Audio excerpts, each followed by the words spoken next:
pública y 2.800 de inversión privada. Si alguien rápidamente la ha captado, verá que la inversión pública está más que la inversión privada. Y es algo que yo dije que era al revés. Y la pregunta es ¿por qué? Porque estamos en crisis, pues. Y la crisis lo que ha hecho es que la inversión privada se retraiga. Entonces, contracíclicamente, el Estado mete dinero de todos los peruanos para hacer parte de lo que la inversión privada debe hacer, y el próximo año la inversión privada retomará su nivel, pero el sector público hizo lo que tenía que hacer en medio de la crisis. De eso se trata la política contracíclica o la política anticrisis. Y solo el ministerio a mi cargo tiene en estos momentos más de 1.500 millones de dólares de proyectos de inversión en marcha. Y ahora vamos a verlos un poco. Ahí están en un gráfico que no se leerá mucho. Pero bueno, lo bueno del asunto es que nos ha obligado a ponernos las pilas. Y aunque el sector público no es tradicionalmente un buen ejecutor de proyectos de inversión, este gráfico es lo que más orgullo nos da en este momento. Esta barra que ven allí encerradita en rojo es la barra de la ejecución presupuestal hasta la semana pasada del Ministerio de Transportes y Comunicaciones. Y las barras anteriores son las barras del mismo periodo de los años 2005, 2006, 2007 y 2008.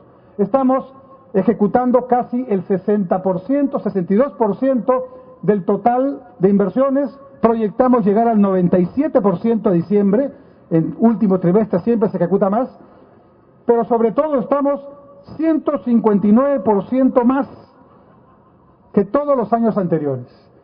Por supuesto, mis ingenieros están bastante cansados porque están trabajando sábados y domingos, pero lo importante es que estamos muy contentos de hacer este esfuerzo, porque normalmente el poder ejecutivo o el sector público ejecuta entre el 40 y el 50% de su cartera de inversiones.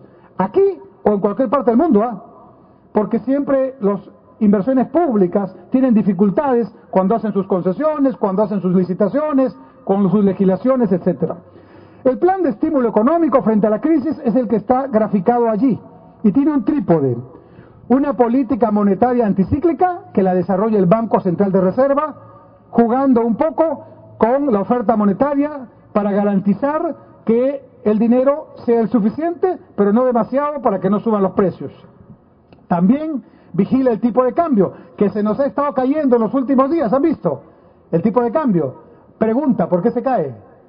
Se cae porque mientras la crisis internacional todavía continúa, aunque ya hay síntomas de que empezamos a salir mundialmente, el dólar está debilitado. Pero al mismo tiempo la economía peruana está creciendo, entonces el sol está fortalecido. Y en esa relación de sol fortalecido y dólar debilitado, ¿qué creen que pasa con el tipo de cambio? ¿No es cierto? Pero esto va a cambiar. Ya ha subido en estos últimos días. Va a cambiar porque en los próximos meses las importaciones van a empezar a volver a ponerse en el nivel que estaban el año pasado.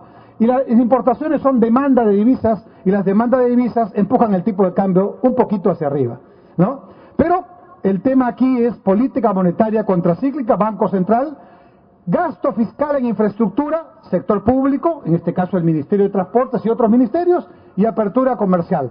Y por supuesto programas sociales de contención frente a la crisis. Ahora, concretamente, la infraestructura. ¿Cuál es la ventaja que tiene la infraestructura? Tiene 4 objetivos fundamentales. Apunta al mayor crecimiento, es decir, PBI que crece, ya hemos hablado de eso, pero también es un poderosísimo instrumento de inclusión social. Si yo pongo una línea de fibra óptica, si yo pongo una banda ancha para internet, si yo pongo 1 kilómetro de carretera, si yo pongo un aeropuerto en mejores condiciones, yo no solamente estoy generando datos económicos, estoy mejorando la calidad de vida de la gente y estoy sacando de la pobreza a muchísimos peruanos. Porque la infraestructura, o mejor, la falta de infraestructura, a quien afecta más es a los más pobres. Eso está claramente demostrado. Afecta a todos, pero mucho más a los más pobres. Porque el más pobre no puede sacar su producto, aunque de su pequeña chacra, a la ciudad para venderla el domingo. Porque el más pobre no puede llevar a su familiar con la rapidez de vida para salvarle la vida cuando está en una situación de dificultad, porque el más pobre no se puede comunicar para decir algo elemental que quiere hablarle a alguien de su familia o de su trabajo. Además, en el caso del Perú, por su compleja geografía y desafiante geografía, que obliga a los ingenieros a ser verdaderos creadores y hacedores de proyectos que realmente son un ejemplo. No hay ingeniero técnico que haya trabajado en un proyecto en el Perú que no pueda presentar un currículum al mundo y rápidamente es aceptado. ¿Por qué? A ver, yo puedo decir, yo he trabajado en un oleoducto. Ah, muy bien. ¿En qué oleoducto ha trabajado? En el oleoducto norperuano. ¿De dónde va? Parte, nace en la selva, pasa por los Andes y luego se va a la costa. Otros oleoductos en el mundo, sí, son oleoductos, pero en tendidos llanos, en desiertos de miles de kilómetros, por Siberias que van con una geografía no tan complicada. Yo puedo decir, soy un ingeniero o un técnico que ha trabajado en Charcani Quinto, que es una obra que pasa por la falda de un volcán. O puedo decir, he estado trabajando para hacer el Infiernillo. ¿Conocen el Infiernillo? Camino a Huancayo, ¿no es cierto? Y podría decir que he estado en la obra del ferrocarril central. Ya no el ferrocarril más alto del mundo, uno de los más altos del mundo, pero sí un ferrocarril de compleja geografía. O la central hidroeléctrica, que durante muchísimos años ha sido lo fundamental en energía, del Mantaro me refiero, ¿no? Muy bien, integración regional, porque un problema que el Perú tiene pendiente, y ese no es un tema de esta crisis, sino nuestro, es que a nosotros se nos ha ocurrido en nuestra historia republicana dividir políticamente al Perú como si el Perú tuviera dos dimensiones, largo y ancho nomás. No hemos hecho el análisis en tres dimensiones. Y entonces hemos dividido el Perú en departamentos, hoy se llaman regiones, pero siguen siendo departamentos, que son departamentos transversales, pero que entre las mismas localidades de un departamento no hay forma de comunicarse si no es bajando a la costa y volviendo a subir. ¿Hay alguien aquí en la sala, en el auditorio de Huancavelica? ¿Puede levantar la mano? ¿Hay alguien de Huancavelica? No he visto ninguna mano levantada. ¿Alguien de ustedes conoce Huancavelica? Ok, 3, 4, 5, 6, 7, 8, 9, 10, 11, 12, deben haber 30, ya que hay muchísimos más. Bueno, Huancavelica es una de las regiones o departamentos más pobres del Perú.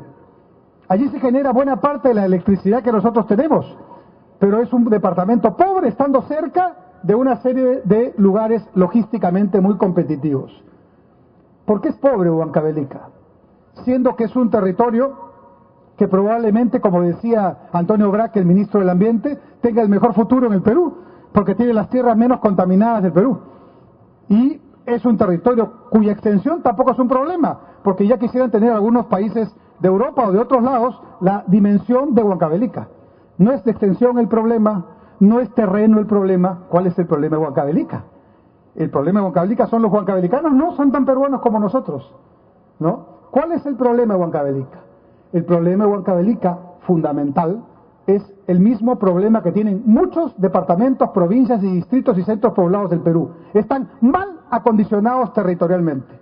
¿Por qué?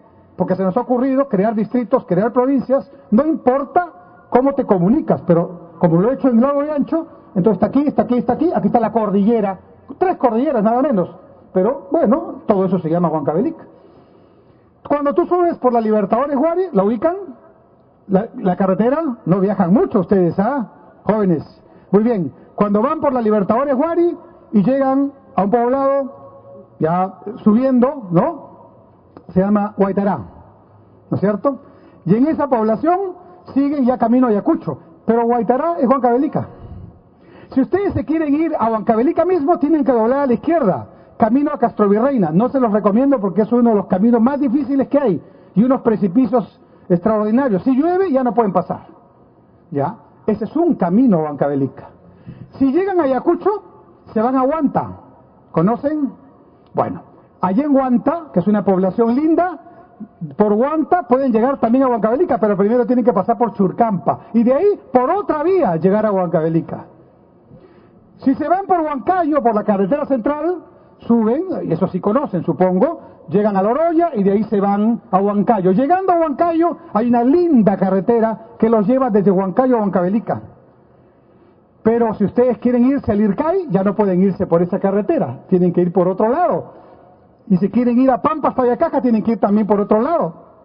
Lo curioso es que todos los sitios que he mencionado son de Huancavelica y no se pueden conectar entre sí, porque en medio de todos estos pueblos está la cordillera. Cuando la lógica diría que tenemos que seguir la cuenca, lo que decía el sabio Pulgar Vidal, el concepto transversal, la sabiduría de la naturaleza. El río abre su surco, el camino que ya los antiguos peruanos han hecho, dice por dónde ir.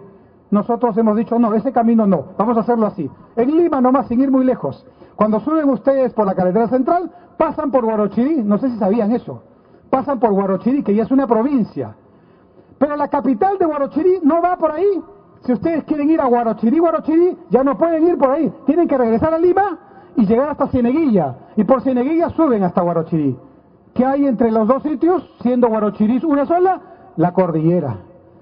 ¿Cómo se puede hacer política de acondicionamiento del territorio tan ilógica?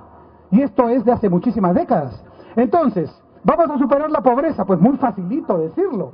La pobreza dura, la que está en las zonas rurales. A ver, llega al centro poblado que está en Huancavelica, ponle luz, ponle internet, ponle carretera, ponle agua, ponle desagüe. No puedes. No se trata de querer hacerlo, sino de poder hacerlo. Entonces necesitamos un gran pendiente que tiene nuestro país para los próximos años. Necesitamos reacomodar centros poblados.